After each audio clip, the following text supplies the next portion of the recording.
Do you want to draw this one? You just need to follow my steps. Look at the direction and shape of my lines or curves. Let's move your marker now. Check it out, it's very easy.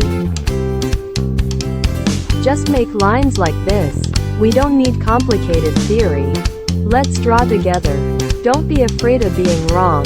Everyone has their own artistic soul.